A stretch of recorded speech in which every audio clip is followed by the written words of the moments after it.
গতিকে পুনৰ পঞ্চায়ত ইলেকশ্যনৰ কাৰণে পূৰ্বৰ দৰেই ক্ষিপ্ৰতাৰে যাতে দলৰ সাংগঠনিক কাম কাজ বা জনসংযোগ বৃদ্ধিৰ কামখিনি কৰে। পঞ্চায়ত ইলেকশ্যনটো আমাৰ কাৰণে অত্যন্ত গুৰুত্বপূৰ্ণ আৰু আমি খুব চিৰিয়াছলি এইবাৰ পঞ্চায়ত ইলেকশ্যনটোক লৈছিলোঁ। এনেও লওঁ আৰু ইয়াৰ উপৰিও আৰু কেইবাখনো অট'নমাছ কাউন্সিলৰ নিৰ্বাচন আছে। গতিকে কথাখিনি আমি আজি আলোচনা কৰিছোঁ। তাৰ কাৰণে সুস্থ পৰিকল্পনাৰে আমি কেনেকৈ আগবাঢ়ি যাব পাৰোঁ সেই কথাখিনি আমি আলোচনা কৰিছোঁ।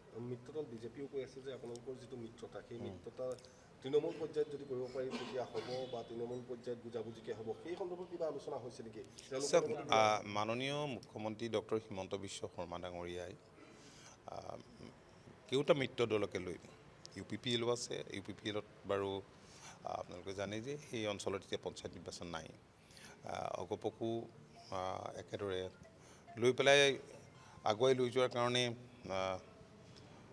পৰিকল্পনা কৰিছে আৰু বহু পৰিকল্পনাই সাকাৰ ৰূপ পাইছে। গতিকে এতিয়াও পঞ্চায়ত নিৰ্বাচনত আমি কেনেকৈ কিমানলৈকে আমি একেলগে যাব পাৰোঁ সেই কথাটো চিন্তা চৰ্চা আমাৰ দলৰ মজিয়াটো হৈছে। আৰু মাননীয় মুখ্যমন্ত্ৰী এই কথাটো আপোনালোকক ৰাজহুৱাকেই কৈছে। সকলোৱে জানে যে যিহেতু পঞ্চায়ত নিৰ্বাচনটো এটা বৃহৎ নিৰ্বাচন, বহুত ৱাৰ্ড আছে আৰু এইবাৰ পঞ্চায়ত নিৰ্বাচনত কোনো দলৰ চিম্বল নাথাকে। গতিকে স্বাভাৱিকতে এইটো এটা জটিল কাম। তৎসত্ত্বেও তাৰ মাজতে কেনেকৈ আমি AP আৰু ZPC মেম্বাৰ এইবিলাকততো চিম্বল থাকিব। গতিকে কেনেকৈ আমি আগবাঢ়ি যাব পাৰোঁ সেইটো হৈছে মূল কথা। মূল কথা হৈছে যে আমাৰ যাতে যি বিৰোধী দল আছে, আমাৰ ভোট বিভাজনে যাতে বিৰোধীক সহায় নকৰে সেই দিশটো আমি সকলোৱে চাব লাগিব।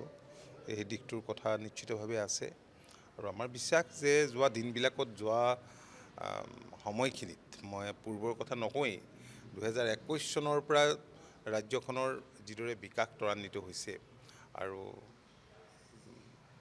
প্ৰতিটো পৰিয়ালে কম বেছি পৰিমাণে গ্ৰামাঞ্চলৰ যিদৰে বিভিন্ন আঁচনিৰ সুযোগ সুবিধা লাভ কৰিছে, ৰাইজ নিশ্চিতভাৱে আমাৰ লগত থাকিব। যিহেতু 2026 সন্মুখত আছে, আপোনালোকৰ মিত্ৰতাৰ কথাবিলাক বা আসনৰ বুজাবুজিৰ কথাবিলাক এতিয়ালৈকে অহা নাই বা আপোনালোকে আলোচনা কৰা নাই। পঞ্চায়ত ইলেকশ্যন আছে, স্বায়ত্তশাসিত পৰিষদৰ নিৰ্বাচনবিলাক আছে। গতিকে বিধানসভা নিৰ্বাচনলৈ এনেই চালেতো বেছি দিন নাই, 26ত নিৰ্বাচন আছে।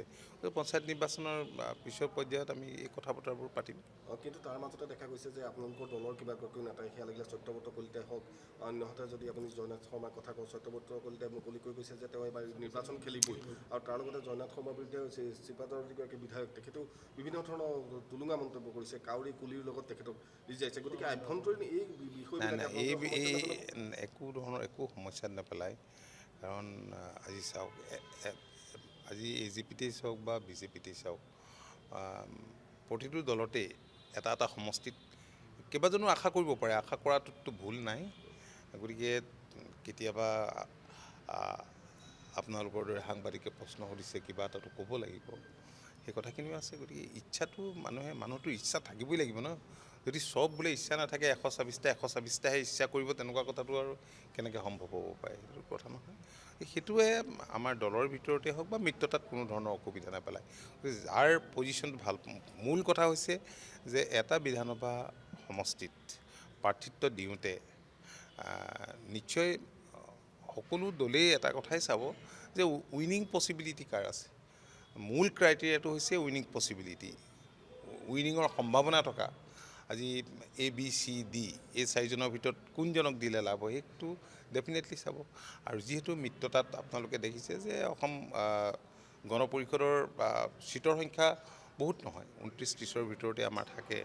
গতিকে আমিও তেনেধৰণে চাব লাগিব যে কোনকেইখন আসন ল'লে বা কোনকেইজনক প্ৰাৰ্থিত্ব দিলে আমাৰ জিকাৰ সম্ভাৱনা থাকিব। আৰু সেইমতে আমি মিত্ৰতাৰ কথাটো আমি বিবেচনা কৰিব লাগিব। বা মিত্ৰ দলেও চাব যে কোনকেইটা চিট BJPৰ কাৰণে ভাল, কোনকেইটা AGPৰ কাৰণে ভাল বা কোনকেইটা UPPLৰ কাৰণে ভাল, এই দিশটোৱে লক্ষ্য ৰাখিব। কিবা আসনৰ সংখ্যা চিন্তা নাই, ইট ইজ টু আৰ্লি। এইটোতো এতিয়াতো ক'ব নোৱাৰি, কাৰণ পঞ্চায়ত ইলেকশ্যন সন্মুখত আছে। এইখিনি হৈ যাওক আৰু আমি নিশ্চিত যে বৰ্তমান সময়ত মুখ্যমন্ত্ৰীগৰাকীয়ে যিদৰে মিত্ৰ দলকেইটাক লগত লৈ চৰকাৰ চলাইছে, এইখিনি আমি ঠিকমতে কৰিব পাৰিম। বিজেপিৰ ফালৰ পৰা তেওঁলোকে 100খন চিটৰ কথা কৈছে যে 26ত আমি 100খন লাভ কৰিব লাগিব আৰু এককভাৱেই তেওঁলোকে 100খন কথা বিশেষভাৱে কৈ আছে। আৰু ঠিক কংগ্ৰেছৰ দশাটো একেই হ'ব নেকি, যেনেকৈ দিল্লীত এতিয়া শূন্যত মানে 0খন আসনত কংগ্ৰেছ ৰখি যাব লগা হৈছে, তেনেকুৱা অসমতো তেনেকুৱা পৰিস্থিতি আহিব নেকি কংগ্ৰেছৰ? নাজানো মই কোনে কি কৈছে, মই এইবিলাক বেছি চাবলৈ সময়ো পোৱা নাই, ইফালে ইফালে ঘূৰি আছোঁ, নিজৰ কাম কৰি যাব লাগে, চব ঠিকে থাকিব। ঠিক আছে। যিকোনো খবৰৰ বাবে যোগাযোগ কৰক 7099017330 লগতে 7099017110 নম্বৰত।